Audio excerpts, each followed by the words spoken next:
Magandang umaga po mula sa Pag-asa Weather Forecasting Center. Narito nang lagay ng ating panahon ngayong araw nga ng Lunes, June 9, 2025. At sa ating latest satellite images, makikita natin ang patuloy nating pagmamonitor sa low pressure area. Kahapon, nasa may silangan pa ito ng Baler at ngayon nga ay nasa may bahagi na ito ng West Philippine Sea. At huli nating namataan, nasa layong 85 km west northwest ng Bacnotan sa lalawigan ng La Union. Ito pa rin yung low pressure area na ilang araw na nating minomonitor at patuloy din natin in-expect o inaasahan ang epekto ng southwest monsoon o habagat, partikular na nga sa may kanlurang bahagi ng Luzon at Kabisayaan. Asahan pa rin natin ang malaking bahagi ng Luzon at Visayas ay makararanas ng mga pag-ulan mula katamtaman hanggang sa kung minsan ay malalakas sa mga pag-ulan na dulot ng habagat.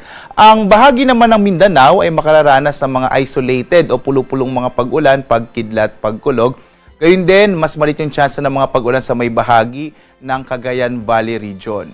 Dito naman sa ating minomonitor na low pressure area, base sa mga pinakahuling datos natin, posible pa rin itong maging bagyo, posible bukas o sa mga susunod na araw. At ang nakikita nating senaryo, ito ay kikilos pakanluran, papalayo sa kalupaan ng ating bansa at posibleng lumabas din ito ng Philippine Area of Responsibility sa mga susunod na araw. So patuloy po tayo magmo-monitor dito sa Pag-asa sa potential nga na maging bagyo na low pressure area na sa West Philippine Sea. At muli po, kung maging bagyo man ito, tatawagin natin itong bagyong Auring kapag nasa loob pa siya ng Philippine Area of Responsibility kapag ito ay nabuo. At patuloy rin pagmamonitor natin sa magiging epekto nito sa habagat na maaari nga magdala ng patuloy na mga pag-ulan sa malaking bahagi ng kanlurang bahagi ng Luzon at ng Visayas. At maliban dito sa low pressure area na ating minomonitor, makikita natin wala tayong iba pang minomonitor na sama ng panahon sa loob at labas ng Philippine Area of Responsibility sa kasalukuyan. So lagi po tayo mag-update, particular na nga dito sa low pressure area na ating minomonitor na nasa West Philippine Sea na sa ngayon. At sa ating magiging lagay ng panahon dito sa Luzon, malaking bahagi pa rin ng Luzon ay makararanas ng maulap na kalangitan na may mga pag-ulan. Ito ay dulot ng low pressure area at ng habagat o southwest monsoon. Mag-ingat pa rin po mga kababayan sa mga posibilidad ng mga biglang pagbaha o mga flash floods at pagguho ng lupa at landslides. Agwat nga at sa nalalabing bahagi nga ng Luzon, partikular na yung Cagayan Valley Region, ay mas makararanas ng mas maliwalas sa panahon na may mga isolated o pulupulong mga pag-ulan, pagkidlat, pagkulog. Agwat nga ng temperatura sa Lawag, 26 to 32 degrees Celsius.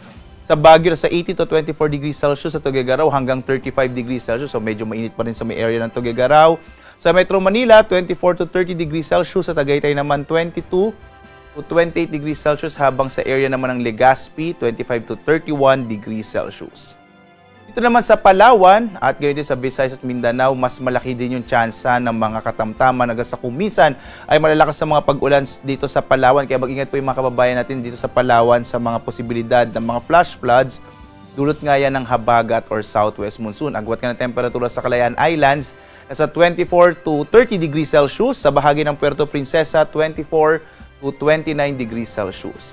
Ang malaking bahagi din ng Kabisayaan, lalong-lalo na itong Western Visayas, ay makararanas din ng mga kalat-kalat na mga pag-ulan na dulot ng habagat. Agwat ang temperatura sa Iloilo, 24 to 31 degrees Celsius. Sa Cebu naman, 25 to 31 degrees Celsius. Habang sa Tacloban ay 26 to 32 degrees Celsius. Malaking bahagi din ng Mindanao ay makararanas naman ng mga isolated o pulupulong pag-ulan, pagkidlat, pagkulog. Asahan natin baka posible po na medyo mainit sa may area ng Mindanao. At ang agwat ng temperatura sa Zamboanga, 24 to 33 degrees Celsius. Sa Cagayan de Oro, 25 to 32 degrees Celsius. Habang sa Davao ay 25 to 33 degrees Celsius.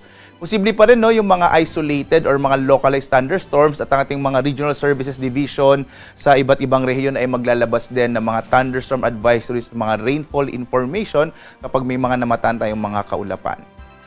At naglabas pa rin tayo ng weather advisory ngayong alas 5 ng umaga at inaasahan pa rin natin ngayong araw ang malaking tsansa ng mga pag-ulan, partikular na sa makanlurang bahagi ng Luzon at kasama rin itong Visayas, partikular na yung Antique. Kaya posible po ngayong araw pa rin yung mga katamtaman hanggang sa kung minsan ay malalakas sa mga pag-ulan sa bahaging ito ng ating bansa.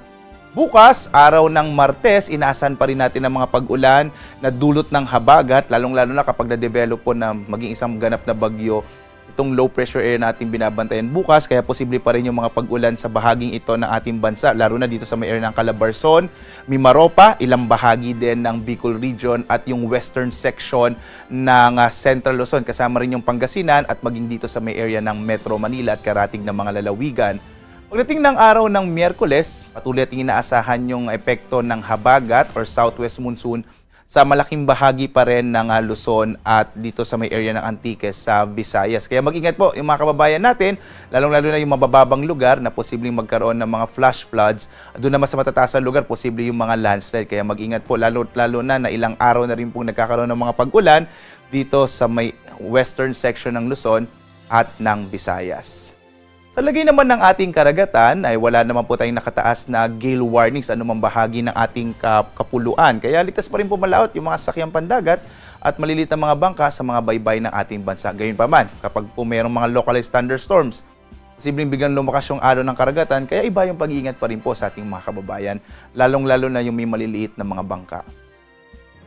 Samantala, ang araw natin ay sisikat ganap na 5:26 na umaga at lulubog ganap na 6:25 gabi.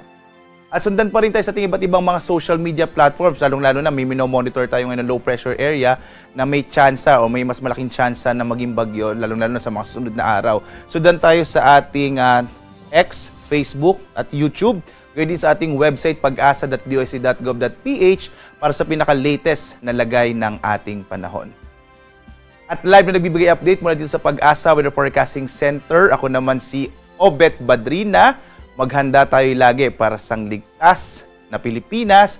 Maraming salamat po at isang blessed week sa inyong lahat.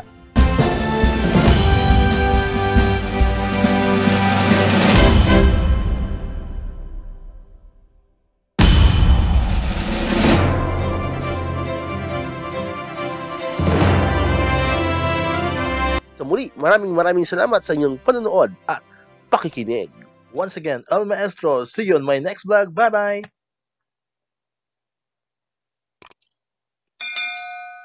One, two.